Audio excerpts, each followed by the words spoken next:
Mapua Palooza? We're ready!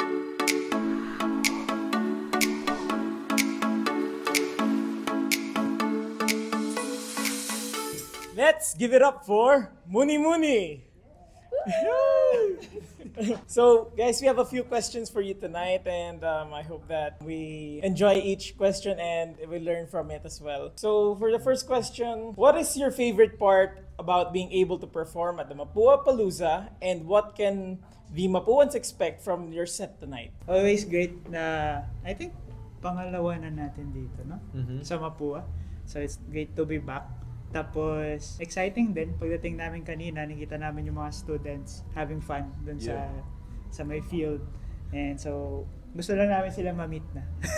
So, since na-mention na second time nyo na, kung kanina, ano yung ina-expect ng Mapuans, ano naman yung expectation nyo para sa kanila? Hirap mag-expect. De, joke lang.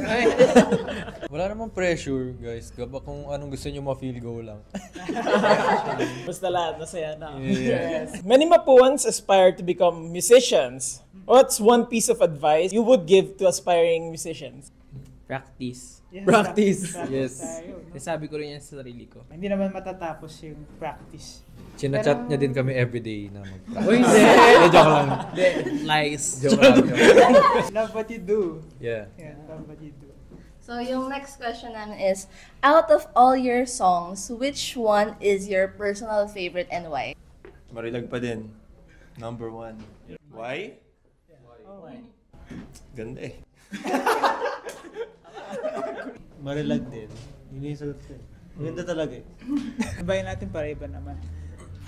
Sa latest namin na album, mahirap mamili. Pero recently ay yung song na Paraiso. Dahil relevant to the times. Yeah. Nice. Ako, dahil nagpa-practice ako recently, Tiwala. Wow!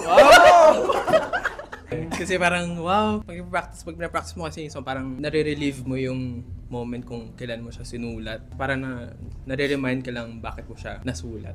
Ako, favorite ko ngayon ay Alpas. Kasi tinuturuan din ako ng Alpas na tignan yung mas malalim na nangyayari sa buhay kesa yung facade lang. So for the last question, if you could give your younger self one piece of advice about pursuing music, what would it be? Sure ka na ba dyan? De, joke. Masaya siya at the start, pero hihirap siya. So may points na parang somehow you will feel na parang it's not as fun as it was. Pero wala. At pabagsak ka din sa music eh. Kasi yun lang ay alam mo.